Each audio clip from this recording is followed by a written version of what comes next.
Good afternoon and welcome to Across the Pitch. We're the soccer show for people who think a borrow is something on a wheel that you use for hauling around dirt and concrete. Boo. That's All right, bad. maybe not the best one, but of course a wheelbarrow or barrow or however you decide you like to pronounce that is one of those things that you don't like to have to use, because if you're using a wheelbarrow, it's definitely going to be a hard day of work. But Right. the borrow that we're going to be talking about is our team of the month for February that was recently announced, which is Barrow A.F.C. They are currently leading the National League and looking for promotion to League Two, so that's a big story that we're going to be following. However, I should start off by mentioning that Matt Robards is here with me this morning or afternoon now. How's it going, Matt? It's going well, man. It's good to be back. We've had a couple weeks off with just being busy, stuff going on in life. So it's good to talk with you guys again, or just you, because I guess Aaron's still under the weather. So we hope he feels better. Him and his family. Yes, down under the weather, our brother from down under, Aaron, has come down with the dreaded lurgy and is not going to be joining us today. So, in his absence, I have written up a little introduction, so here we go. On tonight's show, we lead with Leeds doing a Leeds, or is it the Leeds crumble? Are we headed for a double shot of relegation in Huddersfield Town? And with the second season of Sunderland Till I Die on the horizon, will the Black Cats' promotion hopes bubble up like a Sunday afternoon cup of tea, or die a miserable death that will lead to an inevitable third season? And in League Two, the relegation team is looking to be a real whopper. But first... That was a spot-on impersonation. Thank you. Hey, make sure you guys head on over to your social media. Give us a follow. You can find us on every social media platform. Just search for Across the Pitch. Look for stuff to be picking up on there as the MLS and USL gets going again. Yeah, absolutely. We're really excited about the start of the Phoenix Rising season. They've already played a couple preseason games and are in the middle of that. The first home game is right around the corner on March 7th. But right now, the English season is what's really getting into the third leg, if you will. It's a 48 game season in the EFL Championship. Right now, every team has played 32 games, which means everybody is exactly 2/3 of the way. The last time that we took a look at the championship, we were talking about how we thought that Leeds was finally going to be leading the table at the end of the season, but things have gone a bit awry recently, haven't they, Matt? Yeah, it's not looking for good for Leeds at the moment. They are on a very poor run of form. Starting back really in January, on January 1st, they locked horns with West Brom, came out 1-1 draw, and from there it's just been downhill. They have only won one match in the new year against Millwall, and it's not looking good for them. If they don't turn this around, they could drop out of those.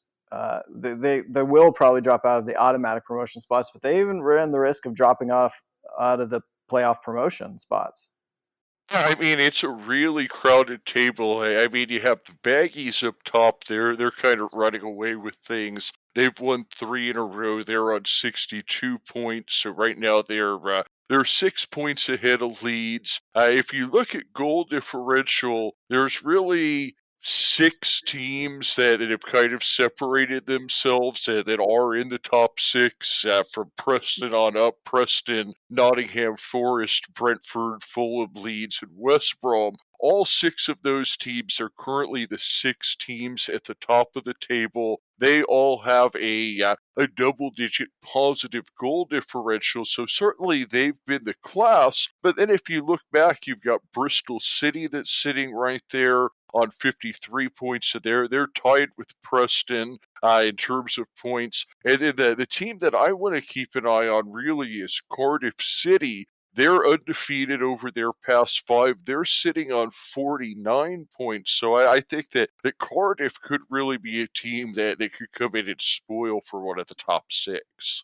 Yeah, I think Cardiff, Bristol are looking to push up into those playoff promotion spots.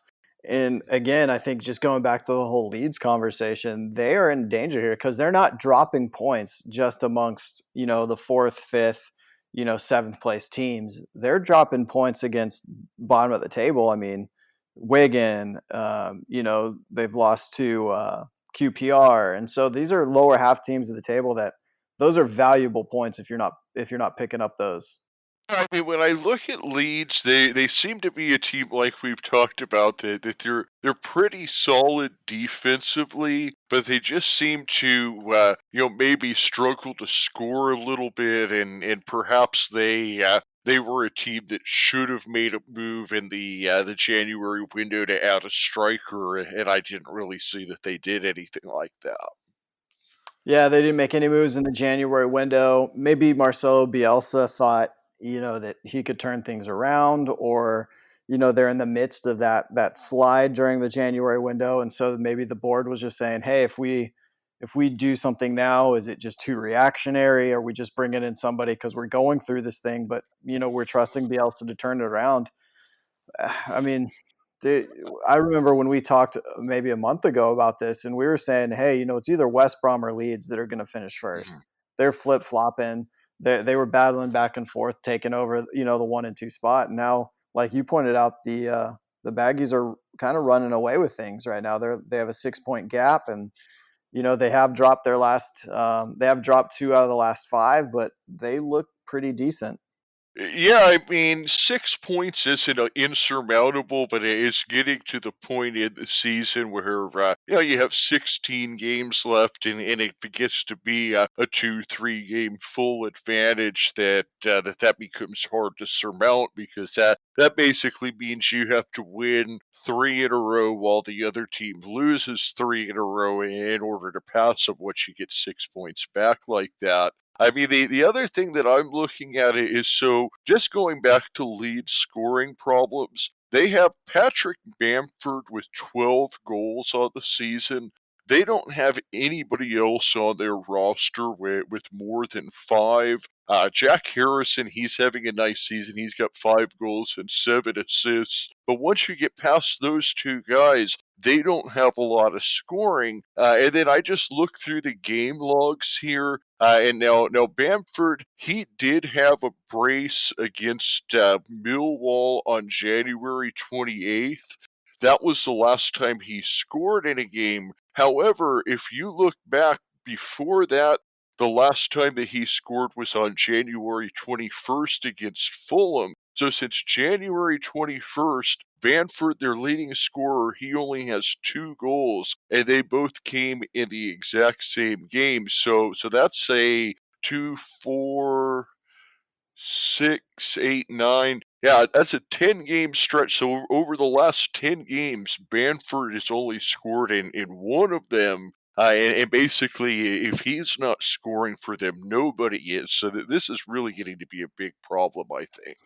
Yeah, I think Bielsa's got to figure this out because, like we pointed out, things are tight, and so they go. They welcome Bristol City tomorrow, depending on when you're listening to this, the day after Valentine's Day, the 15th. And this is a team that they're looking to push into the playoff promotion spots, and so if they pull off a victory at Leeds, I mean that could possibly throw them into six. And things don't get easier for Leeds because if they're not playing teams that are fighting for those promotion spots, they're playing teams that are sort of fighting, to maybe avoid relegation because they got Reading next, who's 9 points off of the relegation zone, but that's not even safe at this point. So it's a tough roads for Leeds, and they got to figure it out. And this could be one of those things of, hey, were they going to do it this year, or are they falling apart again, as the song goes? Yeah, I mean, that's a great point that you make because right now Leeds is on 56 points in second. Bristol City is on 53 points in seventh. If Bristol City wins, all of a sudden they're even on points. If those other teams like Fulham, Brentford, Nottingham, if they win, all of a sudden Leeds could see themselves drop from second all the way down to fifth or sixth if they lose that game to Bristol. Yeah, I mean, this is what we call one of those 6-point games, right? If Oh, yeah. if you don't win it, if you don't lose it, it's essentially like losing, a massive amount of points there because like you just pointed out, if they lose and Fulham wins and Brentford wins and Forest wins and even Preston wins, all of a sudden they're sitting in 7th. Yeah, Yeah, I mean, that could be a big drop. I don't think they'd go to 7th looking at goal difference, but they'd be sitting in 6th. And so you go automatic promotion to bottom of the barrel playoff promotion in one game. Yeah, and I mean, I want to move on from this because we have a lot more to talk about. But one last thing I just wanted to ask you about before we wrap up on Leeds is so I look here at the United States. We had a couple of baseball teams, the Boston Red Sox and the Chicago Cubs.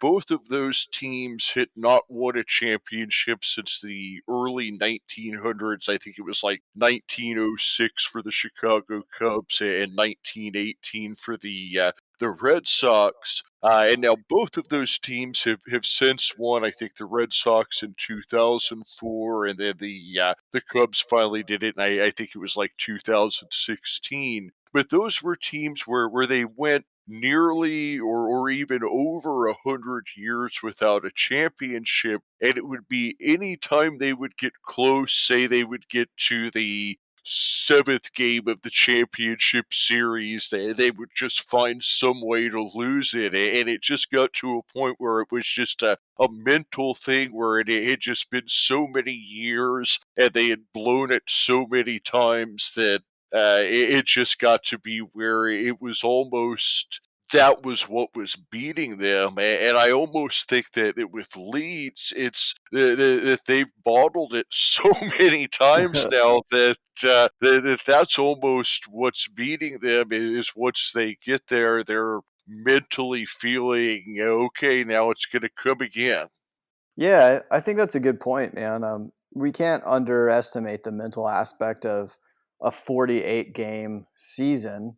And that's, just the league season. You're not even taking into consideration the various other competitions. So if you're doing well in the FA Cup or the League Cup, you're piling more matches on top of 48, and so that's just draining on a player. I think that's why we saw the Premier League institute a winter break this year. It gave players a couple weeks off, kind of after the busy holiday season, but the championship did not do that.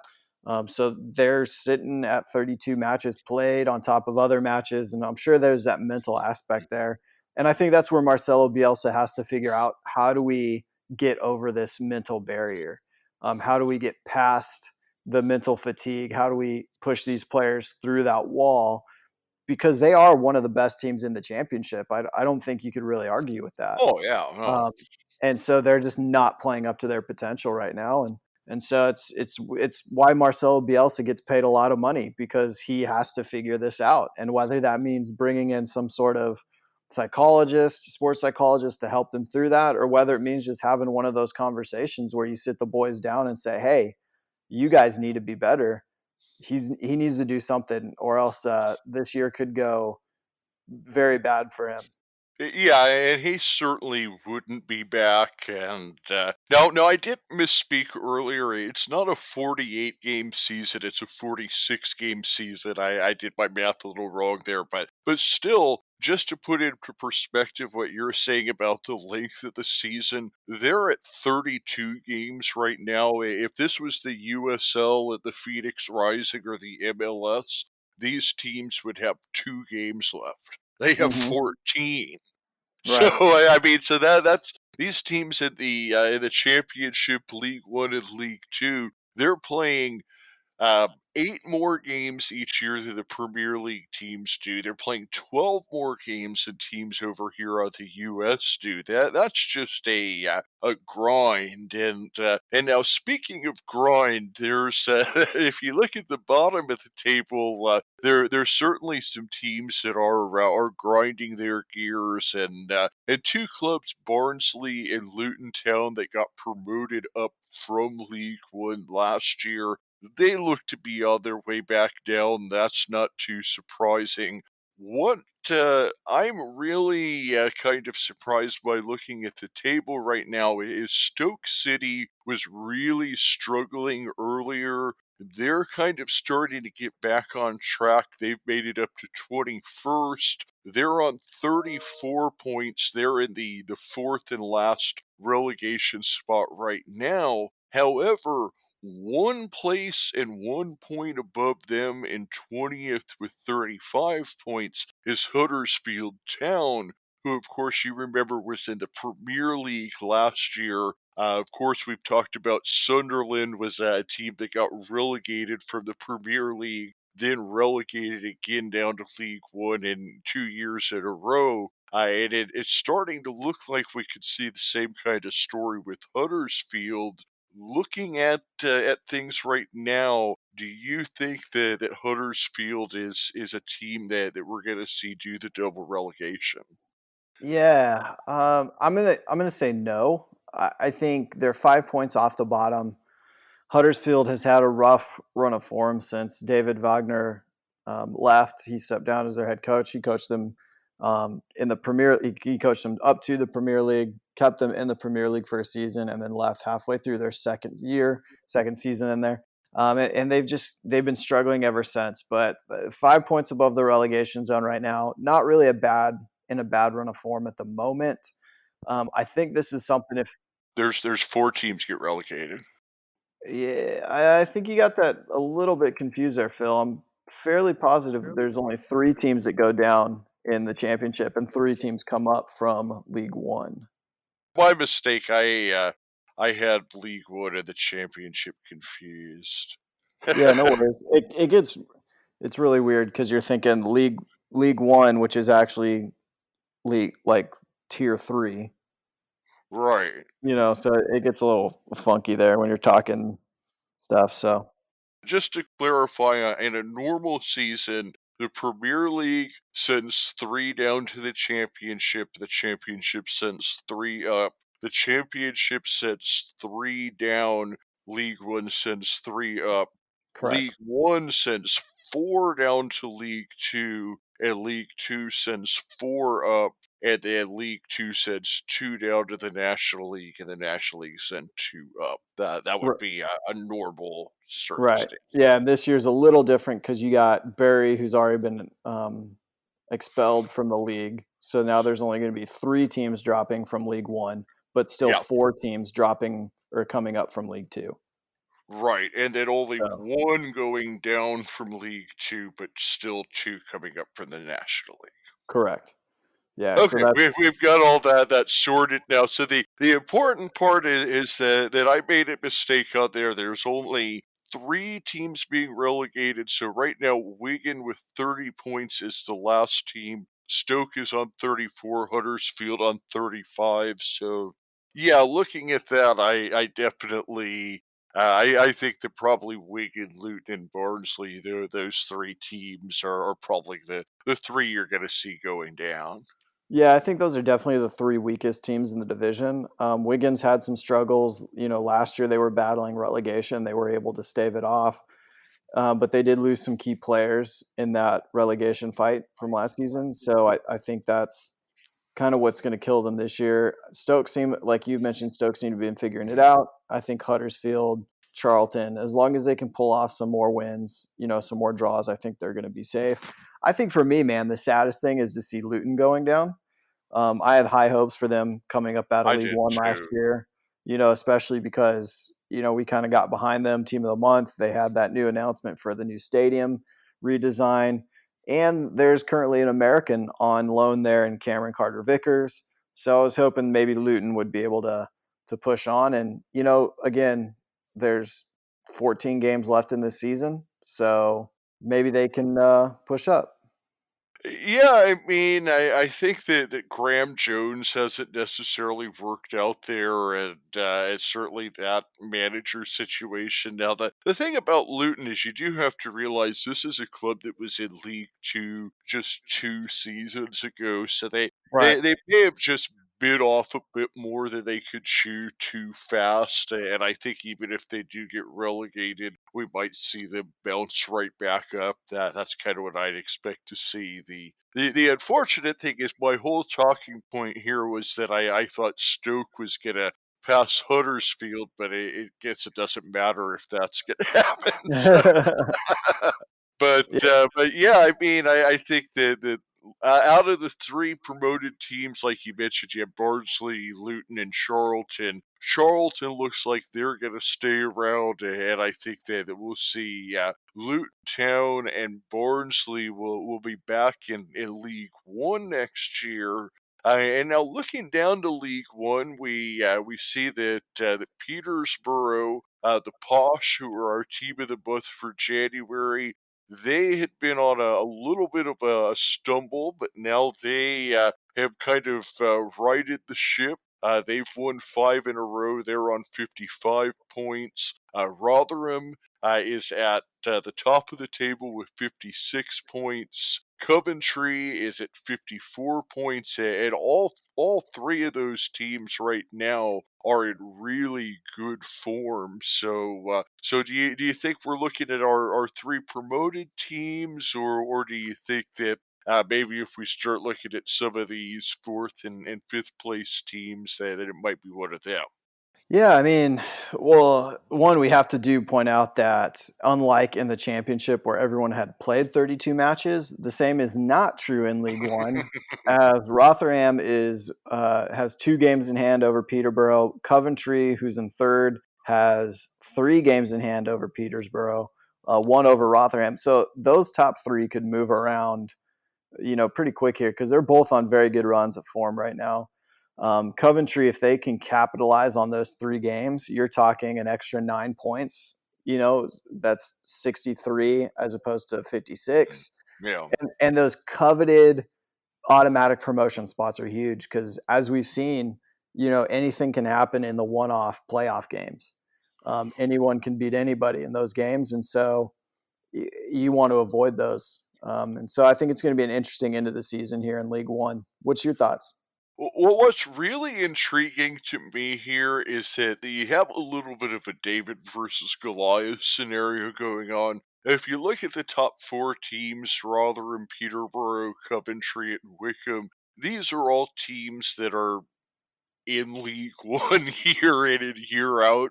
But then if you look in fifth, sixth, and seventh, we have three massive clubs. You've got Sunderland in fifth, Portsmouth in sixth, the Tractor Boys of Ipswich Town in seventh. So what it really comes down to is, do you think that these top four teams are going to be able to hold off the big dogs, or do you think that maybe money is going to prevail, and we're going to see some of these bigger clubs go on a run down the stretch? Yeah, I think even with I think when you get into League One, I think money becomes less of an object. I think you see teams fighting maybe a little bit harder than a team even in the championship, a mid-table to lower table team in the championship or even the Premier League might take their foot off the gas towards the end of the year, saying, "Hey, we're in 11th, we're in whatever, let's just cruise." I think these clubs can. I think, Rotherham came down, last year from the championship. So, they have those aspirations. Wickham's been hanging around all season. You got Coventry on a great run of form, Peterborough on a great run of form. And then you get down to Portsmouth and Ipswich. And even I think you got to throw Doncaster and Fleetwood in there because they're on 48 points. So they're only If 2 points Joey off. Barton doesn't get expelled from the league by the end of the year. Right. Which that How could many very well send-offs happen. does he have? He's gonna set the record for the most send-offs by a manager. Yeah. Yeah, I mean, so I think we're coming into these last, depending on what team you're looking. I mean, these last couple months of matches, this could be really interesting. And so I would actually be more interested in which team that's not currently in those playoff promotion spots do you think has the best chance of getting in there? So if you look at the teams like Ipswich, Doncaster, Fleetwood, maybe even throwing Oxford United in there who are on 45 points. To you, Well, which actually, that right there, when I interviewed Callum Johnson about a week and a half ago, I asked him who he thought the best team that he had played against with, and Oxford was actually the team that came up, and he kind of mentioned that they maybe hadn't been in the same form now that they were when Accrington played them, but yeah, I mean, I think that they're definitely a team to watch out for because I mean, here's a guy who is actually on the field and has played against all these other teams, and that was the one that stuck out to him. so would you say then Oxford has the best chance of getting that sixth place spot? Out of the teams that aren't in the top six right now, yeah, I'd say Oxford because I mean, Doncaster and Ipswich. Certainly those are bigger clubs. Those are ones that are kind of expected to be up there. But let's look past them a little bit and look at the next three, which are Fleet. Well, actually, we'll throw in four Fleetwood, Oxford, Gillingham, and Burton, because that's your top half of the table right there. Out of the Fleetwood, Oxford, Gillingham, and Burton, definitely Oxford, because I think that Fleetwood is just going to be uh, their coach is just too. I don't know what the word is. They're gonna be because their coach is a guy who's very emotional, if you will. I think that the team is kind of take on that personality and tend to be a bit schizophrenic because of that. Yeah. And the Gillingham and Burton, those are teams that honestly I don't expect them to be in the top half of the table at the end of the year based on what I've seen of them. So then that really leaves Oxford, Doncaster, Ipswich, Portsmouth, Sunderland, Coventry, Peterborough, and Rotherham as the teams that I think have a chance to make the playoffs. And I'm going to give you the team that I think may not be there at the end is the team that we've been talking about all year. That was kind of, are they going to stay up there? Are they going to stay up there? I think this is where we're going to see Wickham finally come back to the pack. They only have a +3 goal differential, which is the worst of any team in the top 10. For instance, Oxford's on a +14. Wickham also, they played 31 games, which means they've played more than most of the other teams already. Over their past 5 games, they have 3 losses. No other team in the top six has more than 1 loss in their past six. So I think that we'll see Wickham will fall out of the top six. And then we're going to see either Ipswich or Oxford or Doncaster would be one of the three teams I'd say would replace them. All right, man. That's so let's look at the other half of the table because we talked about this already. Bury automatically expelled from the Mhm, football league. So we got three teams going down. I mhm, think you would be in agreement with me. Bolton is going to be looking forward to League Two next year, mhm, with mhm, Southend United probably also looking forward to League Two. So that leaves one spot. Right now, AFC Wimbledon has a 6 point cushion over Tranmere, from 20th to 21st. Do you think Tranmere stays there in 21st, or does Wimbledon slip up? Does Tranmere catch them, or do we have our relegated teams? Well, I mean, I'd have to say I made an agreement with you on Bolton and Southend because I mean, Bolton, had they not had that penalty at the beginning of the year and Which was whatnot, maybe they're oh, it was a 15-point deduction that they 15. started off So with, and so so let's put that in a little bit of perspective. So let's say so they've then gained 26 points this year, right, which right. would still put them in the relegation zone. but they're fighting, for AFC Wimbledon, probably in the Mhm. in the in the pack a little bit. But yeah, at 11 points, this early on, even though they do have 2 games in hand, they look most certainly to going down. Yeah, they're gonna go down because of that, and not only did they have that penalty, they also had a couple of games that they had to play with their youth team. So I mean, Right. Bolton is a team that to me, if they played every game with their full squad and didn't have that penalty, would not be a relegation team, but they are going to be because of it. Southend, they're the worst team in the league. They have been all year. Minus 43 goal difference says it all. And I mean, AFC Wimbledon, they're a team that every year they seem to be at the bottom, but they're just scrappy, and they seem to find a way to hang on. So I think that they're going to hang on. I think that Rochdale, they're another team that they've been in League One long enough to know how to stay up. So it really, it's probably going to be Tranmere. I mean, if you look at their minus 25 goal difference, like you said, they're six back in Wimbledon. They're not on a good run of form. They have only won 5 games out of 30. I mean, if there's any other team that's going to fall down there, I would say it would maybe be MK Dons, just because that's another promoted team that maybe doesn't have that experience of AFC Wimbledon and Rochdale of having fought that League One relegation battle year in and year out. But ultimately, I think we've got our 3 relegation. Yeah, and I do have to say, just as an American, fan of English soccer, it's so strange for me to see Bolton in this position, looking to drop down to League Two. I remember Bolton playing in the Premier League.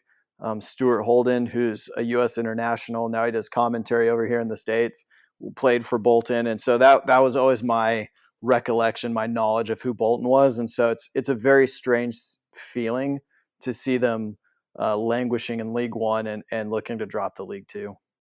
Really is. I mean, it's just one of those situations where it's like seeing Notts County in the National League, or we're seeing Sunderland in League One, where it's just it's a sad situation because it's caused by mismanagement of ownership and mismanagement of finances, and the people of Bolton that have supported their club for all of these years just deserve better. Yep, yep, and that's something we've talked about on this show a number of times when it's come to clubs whose owners have not been running them properly, and it's sad to see. So with that, man, we kind of move down into League Two then as we kind of go through the English tiers here, and League Two's interesting this year because again we have only 3 dropping down into League Two, and we still have 4 coming up from League Two. Mm-hmm. So I haven't been watching a lot of League Two this season. I know you've kind of followed it a little bit closer than me. So, what when I'm looking at this table, is this what I'm looking at? Is this what I should expect at the end of the season? Well, I mean, looking at the top of the table, it's what the League Two table always is. It's crowded. They're just sometimes you'll have that one team that'll kind of run away with it, like Lincoln did last year. I don't think that we have that. I think that what we do have is the best teams are at the top of the table. I'm certainly disappointed to see Newport down in 13th. I thought that they had a little bit better season at them. I'm very surprised to see Mansfield down in 21st. That was a playoff team last year that was actually knocking on the door of promotion. Walsall in 15th, that's also a little bit of a surprise. I would have expected them to be higher. They're a team that came down last year also. Now, looking at the top of the table, in fourth place is Plymouth Argyle, and they're the team that everybody said kind of was the best team that got relegated from League One last year, and they were expected to kind of be the favorite. And looking at things, they're starting to position themselves that way.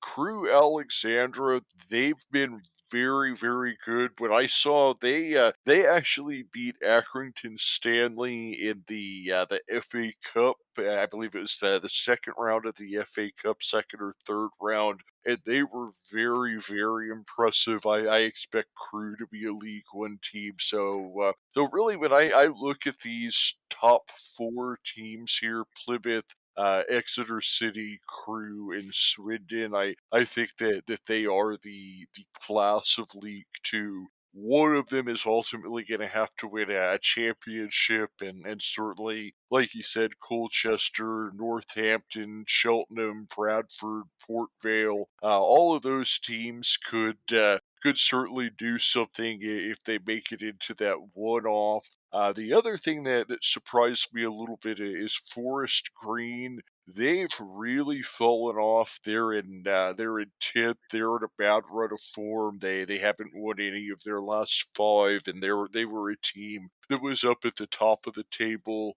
Salford City, they're 11th place. They're doing very well for their first season in League Two, but I don't think that they have enough to quite get up there. So I think that kind of Port Vale on up is the teams that have a chance to get in, but ultimately I think the top four will be the teams you see go up. All right, man. That's very insightful. So out of those fifth through, let's go fifth through ninth place teams. So that'd be Colchester, Northampton, Chillingham, Bradford City, and Port Vale. Which one do you think has the most likely chance of maybe upsetting that fourth place team and getting into League One next year? Cheltenham, they're a team that's impressed me. They've had some big victories. If you look, they're at a plus 20 goal difference, which is actually better than anybody in the league except for Swindon and Crew are plus 21. They're on plus 20. They also, another thing to take a look at is their record is 13, 12, and 6. They've only lost 6 times out of 31 games. So, if you had turned a couple of those 12 draws into wins, that this is a team that would be much higher up in the table. And I would say that I think Cheltenham is probably the fifth best team, and I expect that they'll be ahead of Colchester and Northampton by the end of the year. All right, man. Good stuff. So now if let's transition there to the bottom of No, no, League at the, Two. the bottom of the table is we have something that I've been kind of making a little bit of fun about all year, and now I kind of feel bad about it because it really looks like they're going to get relegated. Now, like we mentioned earlier, there's only going to be one relegation team that gets sent down out of League Two, and it's very clearly going to be the home of the Whopper, Stevenage. They're on 22 points, 7 points behind Macclesfield. They're minus 21 goal difference. They've lost five in a row. I mean, I actually looked back and I believe that Stevenage, when I looked through, I think I actually maybe put this in my notes here. Yeah, they have just one win since October 26th, which is a stretch of 17 games. So yeah, I mean, I think that the Burger King sponsorship has not certainly been enough, and we're definitely going to be seeing Stevenage in the National League next year. So the question is Burger King going to pull their jersey sponsorship, or are they going to still sponsor them in the National League? Well, I mean, it's certainly non-league quality food, in my opinion. So, And shots fired at Burger King. this is where Aaron would say, "Burger King, give us a call." Well, hey man, that leads us then kind of nicely into the National League, a league that we don't often talk about, which is maybe a shame, but it's kind of tough to watch National League games over here in the States. Yeah, they're not really broadcast very readily here. But the good news is that we're going to have some very, very exclusive coverage coming up of Barrow A.F.C., who is currently at the top of the National League table with 63 points. They're looking to have a very good chance to get promoted to the league. This would be the first time that the current incarnation of the Borough Football Club has made it into the football league. And our good friend John Earnshaw has actually joined us as a correspondent, and will be having all kinds of good stuff. And I hear that they're even going to be flying an across the pitch banner at the Borough AFC grounds during an upcoming game. All right. Well, hopefully, us being involved with them has some good luck, like it did for most of the teams that have been our team of the month, and not like some of the other teams. At Peterborough, they were on a 7 game winless streak, become our team of the month, and win 5 in a row. So I mean, Barrow is already at the top of the table. So I mean, they might just go undefeated the rest of the year now. Let's hope. Let's keep that going, right?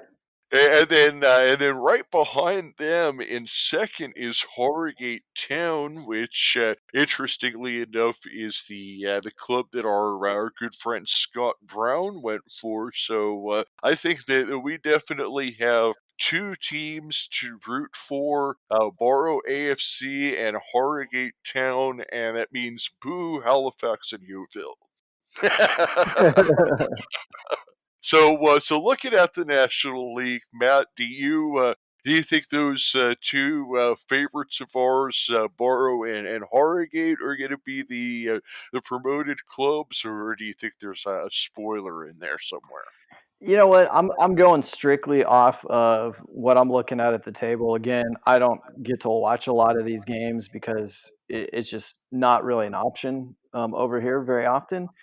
And you know what? I'm looking at FC Halifax sitting in third, game in hand over Harrogate, 4 points behind. They might be able to push. They've had a good run of form lately. And this is the thing I think about non-league football is you just never know. You just never know. I mean, what I have seen in non-league football is it's all about passion. These are teams that are playing not because they have the money, not because they have the facilities. They're playing for the love of the game, and the supporters that are there because this is their hometown team. This is the team they grew up supporting. This is the team that is in the community there, and so when it comes to playing for that passion, I think anything's a possibility. And so, just looking at it, I probably wouldn't rule out Halifax. I think Barrow is going to go up no matter what. They're looking pretty good. So Yeah, I mean, it really just seems to be kind of one of those Cinderella kind of runs, if you will, for Borrow, and they seem to have all of the momentum right now. And like you said, the National League and non-league football, it's really an interesting thing. It's certainly the National League is kind of a in between kind of point, because if you've heard our recent interview with Colby Bishop, he mentioned that he was recently playing in the sixth tier, and yeah, he was teaching PE during the day, and going to football training at night in the sixth tier. Now the National League is the fifth tier, so that's kind of right on the edge where you have some guys that are full-time footballers, and other guys that are working that day job, and then coming to training, like I know that for instance, Scott Brown, we mentioned he went to Harrogate. I know that he signed a professional contract with them, so it's a little bit of a mix. And then of course you have a team like Yeovil. They were a team that was relegated from the league too, so of course they're going to have a mix of players that played in league last year that are still around, and then non-league players. So I mean, it really is that level where what you're fighting to is to get into the 92. correct. Yeah. Yeah, and it's all about that. And again, just the passion. I think it's something you just can't discount. These are guys that I think, are playing for the. We always talk about with the teams we support. It's all about the badge on the front, not the name on the back. And I think when you get down into the non-league, that takes on a whole new meaning. Yeah, I mean, absolutely, because like we were talking about, I mean, these aren't guys that are getting rich off of playing the game, or Right. in some case even paying their bills by playing the game. They're out there because they love playing the game. Yep. Yep. All right, man. Well, I think that was a nice, good run through the league system there in England. Yeah, I mean, we covered a lot of ground. We really went through the table, and I think that we have a pretty good idea of who stands where, who we think are going to be going up, and who's going to be going down. And I'm really looking forward to covering Barrow A.F.C. for the rest of this month and going forward. Yeah, that's really exciting, and hopefully, this will continue once they're in League Two next year, and maybe they'll make a push and enjoy some good years in League Two, and maybe even higher. Yeah, absolutely. And next week, hopefully, Aaron will be back with us, and we wish a get well to our brother from down under and for Mr. Wizard. Hey, man, you have a good day. It was great talking, and Aaron, get to feeling better, man. We miss you. Absolutely. Thank you, Matt, and great talking with you. Really enjoyed it, and we will talk to everyone next time. Have a good day.